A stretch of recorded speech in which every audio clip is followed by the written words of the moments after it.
नमस्कार दोस्तों, नमस्कार, गुड मॉर्निंग बच्चों। आज के इस क्लास में, आज के इस लेक्चर में आप सभी का स्वागत है। आज का जो लेक्चर रहने वाला है मानव में प्रजनन की, आज हम बात करने वाले हैं। और इस सेशन में हमारी बात होने वाली है बच्चों किससे रिलेटेड। यहां पर हम बात करने वाले हैं नर प्रजनन की। तो आज की क्लास नर की रहेगी और जो नेक्स्ट सेशन रहने वाला है वो मादा का रहने वाला है। तो चलिए बच्चों, आज की इस क्लास को शुरू कर लेते हैं। ये क्लास 10th का चैप्टर है, क्लास 10th का 8th चैप्टर है, जिसमें यहां पर रिप्रोडक्टिव ऑर्गेनिज्म हम आपको समझा रहे हैं कि रिप्रोडक्टिव ऑर्गेनिज्म कैसे वर्क करते हैं, कैसे काम करते हैं। तो चलिए बच्चों, आज के इस लेक्चर को शुरू कर लेते हैं। आई होप अगर आपको ये लेक्चर पसंद आए, अच्छा लगे तो please do like, share and subscribe. आइए देखते हैं आज की ये वीडियो। यहां पर मानव में प्रजनन कैसे होता है। अब यहां पर क्या आता है बच्चों, मानव में लैंगिक जनक होता है, लैंगिक जनन होता है मानव के अंदर। लैंगिक परिपक्वता, जिसमें जीवन का एक काल जब नर के अंदर शुक्राणुओं का निर्माण होता है और मादा में अंडकोश का निर्माण होता है।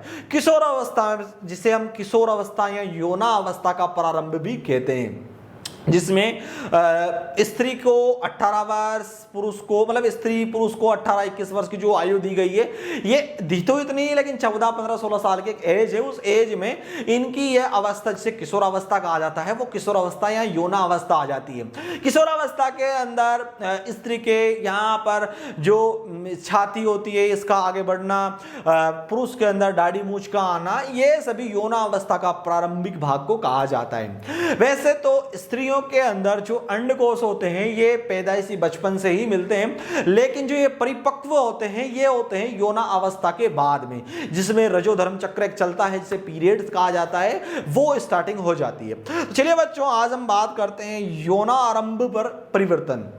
यौना अवस्था का जो युवा अवस्था होती है, युवा अवस्था कब प्रारंभ हो रही है। तो किशोर अवस्था या युवा अवस्था की हम बात करें तो युवा अवस्था के अंदर क्या होता है, किशोरों में यानी लड़कों में क्या होता है, किशोरों में मतलब किशोर अवस्था में दोनों ही एक समान होते हैं। इनमें आंख, नाक, कान सब एक जैसे होते हैं, इनमें कोई भी देखने को नहीं मिलता।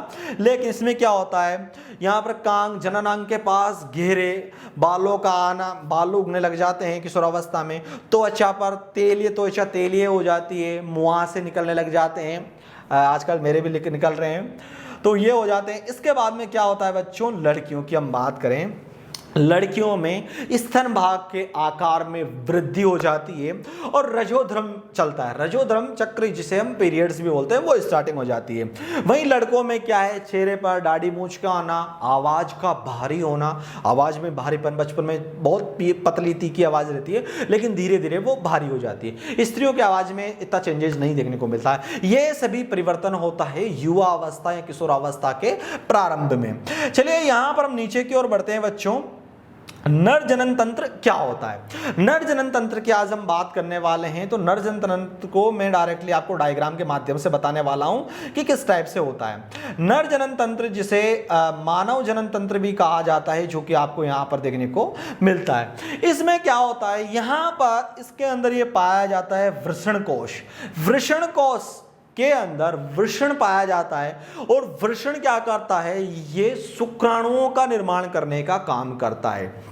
यहां पर जब वृषण के अंदर शुक्राणु निर्माण होता है और निर्माण होने के बाद क्या होता है, यहां से ये एक वाहिनी है, जिस वाहिनी को शुक्राणु वाहिनी कहा जाता है। शुक्राणु वाहिनी यहां से जाकर कहां पर ले जाती है, शुक्राणु कोश के अंदर। ये यहां पर शुक्राणु कोश पाया जाता है, शुक्राणु कोश के अंदर ले जाती है। और शुक्राणु कोश के अंदर यहां पर क्या होता है बच्चों, शुक्राणु कोश के अंदर अगर आप देखें तो यहां पर पाया जाता है शुक्राणु कोश। शुक्राणु कोश के अंदर आपको यहां पर एक ग्रंथि पाई जाती है शुक्राणु कोश के अंदर, जिसे प्रोटेस्टेड ग्रंथि भी कहा जाता है यहां पर। और वो ग्रंथि और शुक्राणुओं के मिलने से वीर्य का निर्माण होता है। और वीर्य जैसे ही निर्माण होता है तो वो यहां पर ये मूत्र मार्ग है और मूत्र मार्ग से शीशन की मदद से वो बाहर निकलता है। तो ये प्रक्रिया होती है और बाद में ये जाता है अंडकोश में, स्त्री के अंडकोश में, और वहां पर एक प्रक्रिया चलती है जिसे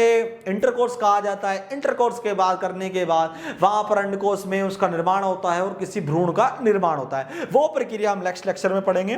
तो यहां पर कुछ इस टाइप से ये रहता है। अगर इसको हम पढ़ें यहां पर, अब आप देखें यहाँ पर क्या आता है इनके लेक्चर में। अब लेक्चर को अभी मैं आपको बताता हूँ नोट्स की मदद से कि वृषण उदर गिरवा के अंदर वृषण कोश में उपस्थित होते हैं। मैंने आपको बता दिया कि वृषण कोश के अंदर उपस्थित होते हैं, और वृषण कोश का जो तापमान होता है वो तुलनात्मक रूप में कम होता है, इसीलिए ये शरीर के बाहर होते हैं। कभी कभी जब आप देखें तो ये तापमान में मतलब सर्दियों में सिकुड़ जाते हैं और गर्मियों में फैल जाते हैं। तो ये अपने आप से इसमें एडजस्टेबिलिटी पाई जाती है तापमान के हिसाब से, जो कि शुक्राणुओं को बनाने का काम करते हैं। यहां पर क्या आता है बच्चों, नर युग्मक के अंदर शुक्राणुओं का निर्माण होता है और मादा के अंदर अंडाणुओं का निर्माण होता है।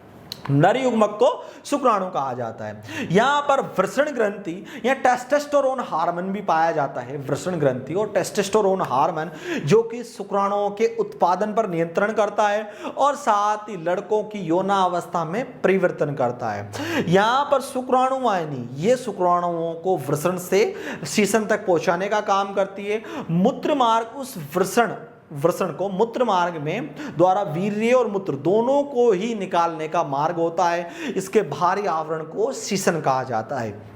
इसके बाद में संबंधित ग्रंथियां, यहां पर शुक्राणु ग्रंथि तथा प्रोटेस्टेड ग्रंथि दोनों के अपने मिलने से, इन दोनों के स्राव से शुक्राणु वाहिनी में जाते हैं और एक तरल रूप से, तरल माध्यम में ये बाहर निकलते हैं, और बाहर निकलने के बाद ये बाहर इस यहां से शीशन के जरिए बाहर निकल जाते हैं। तो ये काम करता है मानव का नर जनन तंत्र। तो इस प्रकार आज हमने इस लेक्चर के अंदर बात करी मानव जनन तंत्र की।